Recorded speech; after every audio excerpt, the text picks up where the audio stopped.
Bunker fuel oil has a smell. Thick, heavy, sweet, and rotten at the same time. Gets in your clothes, your hair, your skin. You can scrub for hours and still smell it. Still taste it at the back of your throat. I can't smell it anymore without tasting blood. They think support roles are safe. That being a cook means you're not really in the war. You're in the rear. You're protected. You serve food and stay out of danger while the real sailors do the fighting. They're wrong. Dead wrong. When your ship gets hit, it doesn't matter if you're manning a gun or peeling potatoes. Everyone dies the same. My name is Raymond Foster, Petty Officer 3rd Class, United States Navy. Ship's cook aboard the USS Franklin, CV-13 aircraft carrier. I joined up in 1942, right after graduation. Turned 18 in June, enlisted in July. My father worked the docks in Baltimore. Union man. Didn't want me following him into that life. Said the Navy would teach me a trade, give me opportunities.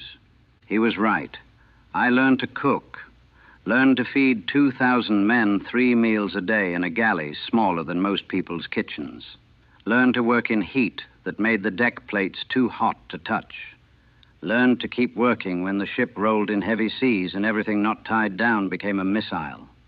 I thought I was learning a trade, learning a skill. Turns out I was learning how to survive. The Franklin was a good ship, Essex-class carrier, commissioned in January 44. We saw action all through the Pacific, Philippines, Iwo Jima, always moving, always launching planes, always in the fight. But carriers stay back from the main action. We were the base. The planes did the fighting. We just provided the platform. Safe, relatively speaking. Safer than a destroyer or a cruiser up close with the enemy. Safer than the Marines hitting beaches.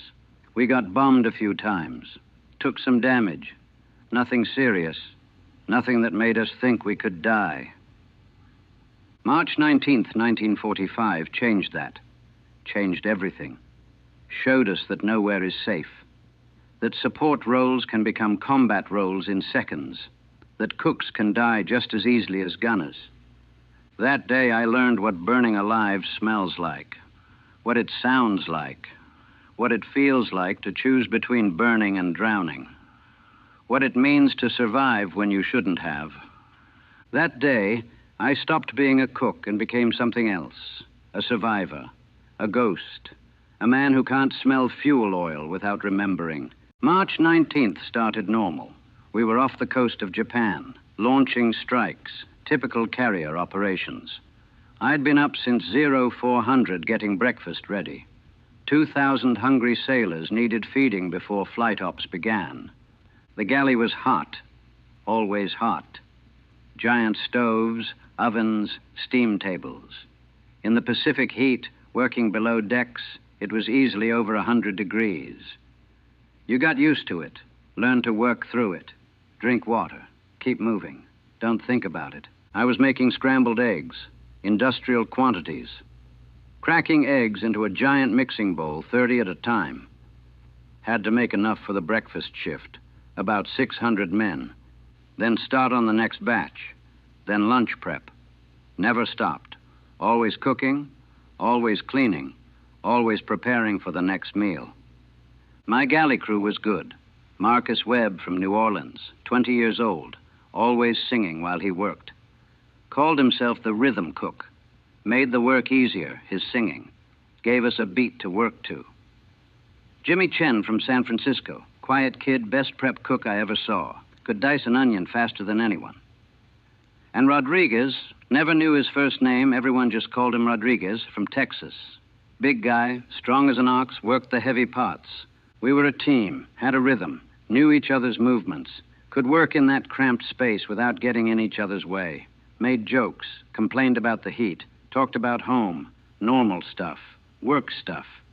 Flight ops started at 0700, felt the catapults launching planes. The whole ship shuddered with each launch. Deck crew working topside, pilots flying missions, and we just kept cooking, kept feeding the machine.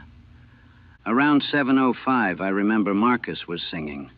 Something about his girl back home. Jimmy was laughing at him. Rodriguez was moving a pot of soup. I was starting on lunch prep. Potatoes. Hundreds of pounds of potatoes that needed peeling. Normal morning. Routine morning. Safe morning. Then the world exploded. The first bomb hit at 7:08. I didn't know it was a bomb at first. Just felt a massive impact. The ship lurched, threw me against the counter. Pots crashed off stoves. Hot liquid everywhere. The lights flickered. General quarters alarm started screaming. Battle stations. All hands. We were under attack. I could hear it now. Explosions. Multiple explosions. Not just one hit. Several. The ship was shaking. Things falling. Men shouting. Chaos. The second bomb hit somewhere above us. Closer felt like someone hit the ship with a sledgehammer. The deck plates buckled. A pipe burst, spraying steam. Marcus screamed. The steam caught his arm.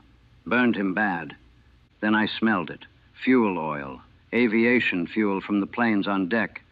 It was leaking, pouring down through the damaged deck above us. I could hear it, smell it. That thick, sweet, rotten smell. And then I smelled something else. Smoke. Fire. "We gotta get out," Rodriguez was screaming. "Now!" We ran. Left everything. Left the galley. Left the food.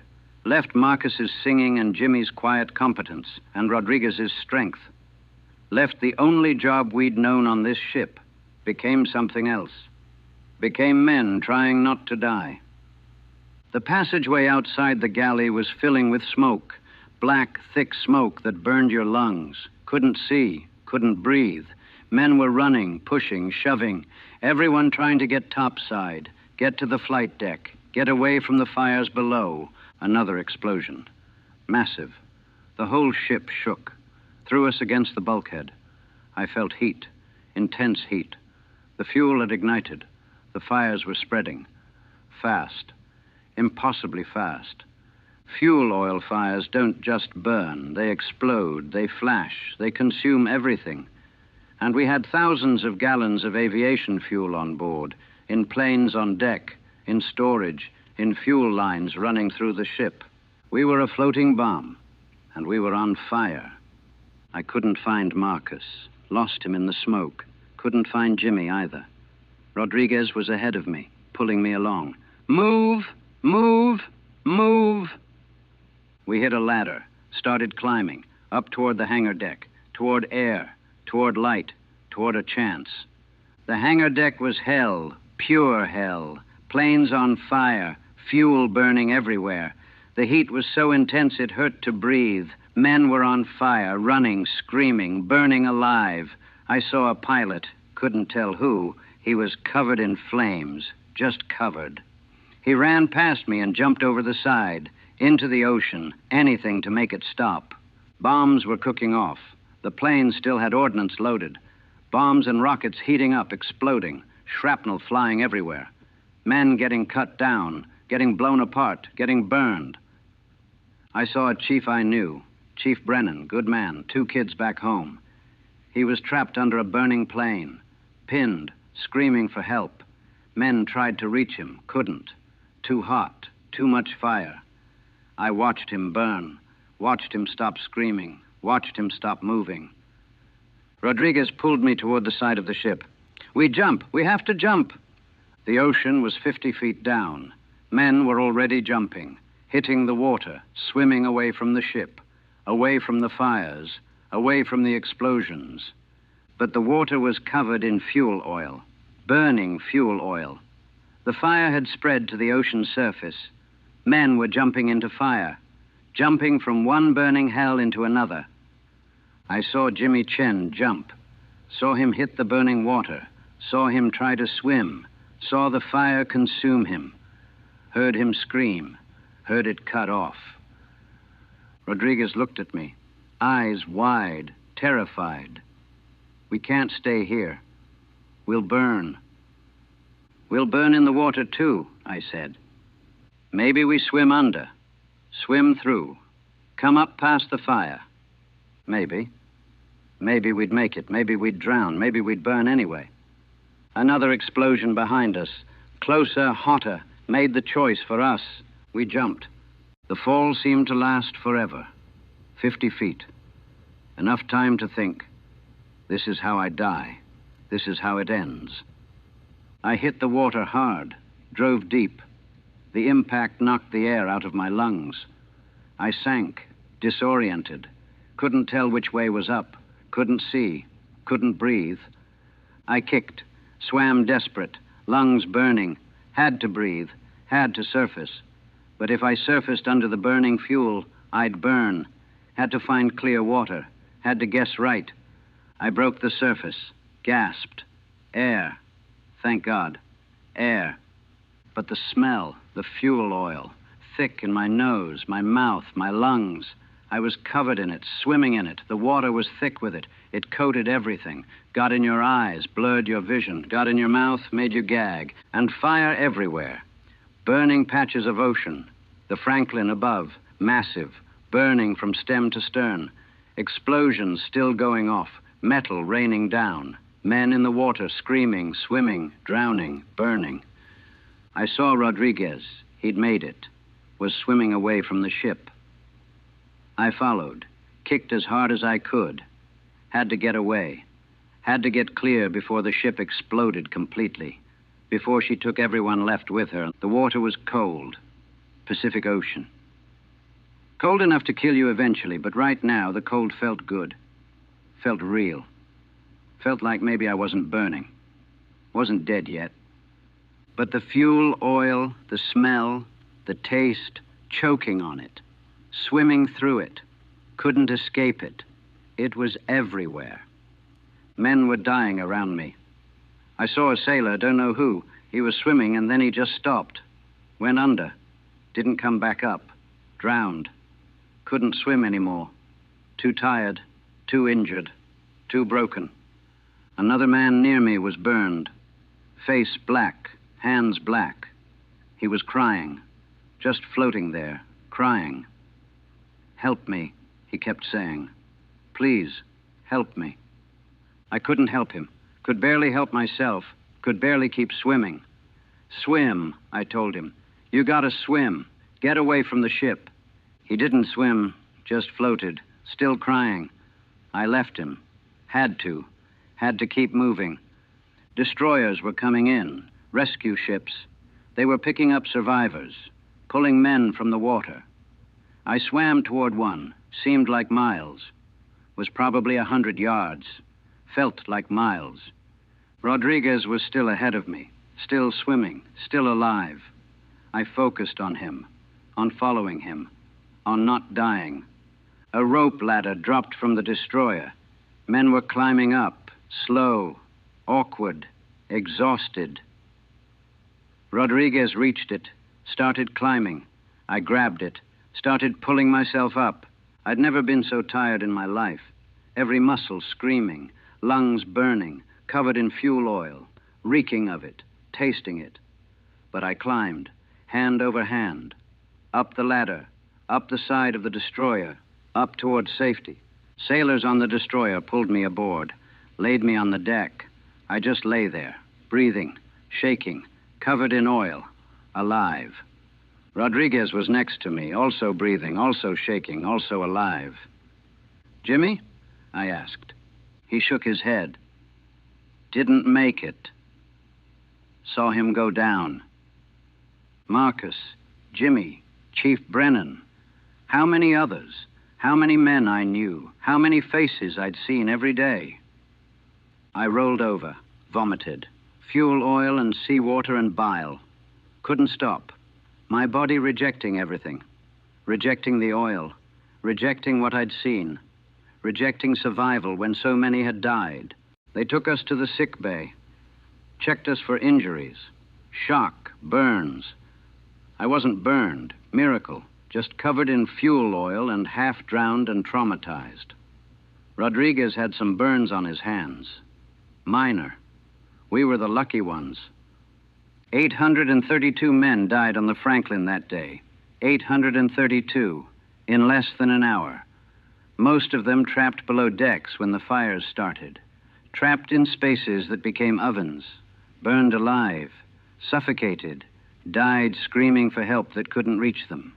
Marcus Webb was one of them. They found his body in the galley, burned beyond recognition, only identified him by his dog tags. Jimmy Chen drowned in burning water, trying to escape one fire by jumping into another. Chief Brennan burned under that plane while men watched, unable to help. And I survived, jumped at the right moment, swam in the right direction, got lucky. That's all. Just luck. No skill, no heroism, just random chance that I went up the right ladder at the right time and they went the wrong way. The Franklin survived too, barely. The crew that stayed aboard, the ones who didn't abandon ship, they fought the fires for hours, contained them, saved the ship, brought her home, the ship that couldn't be sunk, the ship that took more damage than almost any carrier and survived. But 832 men didn't survive, didn't get to see her make it back to port, didn't get to go home. They sent me to a hospital. Observation, shock treatment, nightmares. I couldn't sleep without seeing the fires, seeing the men burning, seeing Jimmy hit the water, seeing Marcus trapped in the galley. I couldn't smell without smelling fuel oil. It was in my nose, permanently. Couldn't escape it. Would smell it at random times, working, eating, sleeping, just there, always there. And the taste. God, the taste. At the back of my throat, sweet and rotten and chemical, mixed with blood and fear and death. Couldn't eat without tasting it. Still can't. Food tastes like fuel oil now. Everything does. They discharged me in October 1945. War was over. Japan had surrendered. We'd won. I went home to Baltimore. Heroes welcome, parades, celebrations. My father was proud. His son, the Navy man, survived the war. Came home safe. Safe. That's the word they used. Safe. It's been a year now. March 19th, 1946. 1 year since the Franklin burned. 1 year since I jumped into burning water. 1 year since I watched my friends die. I can't work in kitchens anymore. Can't handle the heat. Can't handle closed spaces. Can't handle the smell of cooking oil. Any oil. Reminds me too much. Triggers something. I start shaking. Start sweating. Start smelling fuel oil, even when there isn't any. I got a job at a grocery store. Stocking shelves. Simple work. Open space. No heat. No oil. No cooking. I can handle it. Mostly. But the smell never goes away. I smell it on the street, in my apartment, at work, on my clothes, in my hair. I scrub and scrub and scrub, but it's still there. Not really there, I know that, but my brain smells it anyway. Phantom smell, trauma smell, the smell of the worst day of my life burned into my nervous system permanently. Sometimes I smell it and I'm back there. On the Franklin, in the water, swimming through burning oil, watching Jimmy drown, hearing Marcus scream, feeling the heat, tasting the fuel, drowning and burning simultaneously. They call them flashbacks. I call them living nightmares. Happens without warning. A smell triggers it. A sound. The heat from a radiator. Suddenly, I'm not in Baltimore anymore. I'm in the Pacific. I'm 21 years old and I'm going to die. My father doesn't understand. He asks why I won't come to family dinners, why I won't eat his cooking. How can I tell him? How can I explain that food tastes like death, that kitchens feel like coffins, that the smell of anything cooking makes me panic? I can't. So I lie. Say I'm tired. Say I'm not hungry. Say I'm fine. I'm not fine. Haven't been fine since March 19th, 1945. Won't ever be fine again. I saw Rodriguez once, ran into him downtown. We recognized each other. Stood there on the sidewalk staring, not knowing what to say. What do you say to the only other person who knows? Who was there? Who survived when you shouldn't have? You smell it too? He finally asked. Every day, I said. He nodded. Me too. Thought I was going crazy. Maybe we are? Yeah, maybe. We didn't exchange information, didn't make plans to meet up, just nodded and walked away. Seeing him hurt too much, reminded me too much. Better to just forget.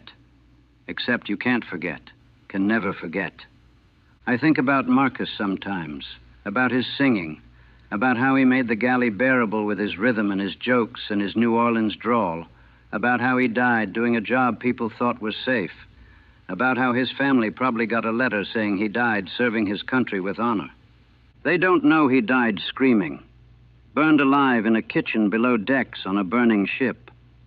They don't know his last moments were agony. They don't know anything except what the Navy told them. Clean lies that make grief easier. I could tell them the truth, could write them a letter, could explain what really happened. But what good would it do? Would it help them to know? Would it bring Marcus back? Would it make his death mean something? Number. So I stay silent, keep the truth to myself, add it to the weight I carry, the weight of seeing, the weight of knowing, the weight of surviving when better men died. People thank me for my service, thank me for the sacrifice. They see the uniform in photos and think I did something brave, something heroic. I cooked eggs, peeled potatoes, served food. Then I jumped off a burning ship and swam away. That's not heroism. That's self-preservation. That's animal survival instinct. Marcus stayed at his station until the fire trapped him. That's heroism. The men who stayed aboard and fought the fires while the rest of us abandoned ship, that's heroism. The pilots who kept flying missions even knowing their ship might not be there when they returned, that's heroism. I'm not a hero. I'm a survivor. And surviving feels more like failure than victory. Why did I get to live? Why Marcus and Jimmy and Chief Brennan, but not me? What made me special? What made me worthy? Nothing. Pure chance. I went left instead of right, jumped at the right moment, swam in the right direction. Luck, dumb luck. And now I get to live with it. Live with the memories. Live with the smell that never goes away. Live with tasting fuel oil every time I eat.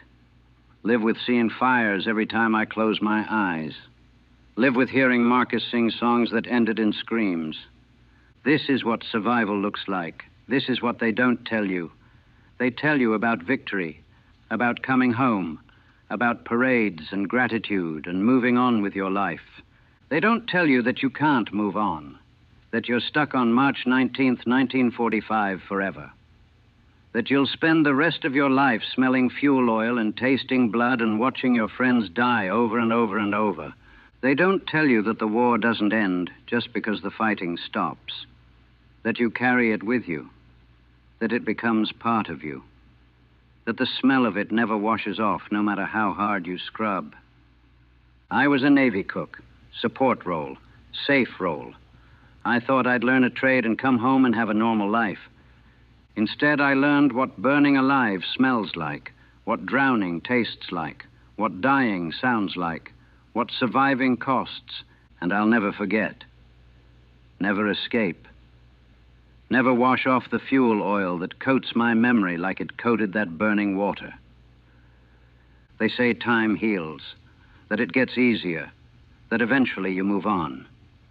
They're wrong. It's been a year. I still smell it, still taste it, still live it every single day. And I know with absolute certainty that I'll smell it for the rest of my life. Fuel oil and fear, blood and death, the smell of the Franklin burning, the smell of my friends dying, the smell of surviving when I shouldn't have. That smell is my life now, was my life then, will be my life forever. That's what support roles get you. That's what safe jobs cost. That's what being a cook in a war means when your ship turns into a floating crematorium. You survive. You come home. You carry the smell forever. and no amount of scrubbing will ever wash it away.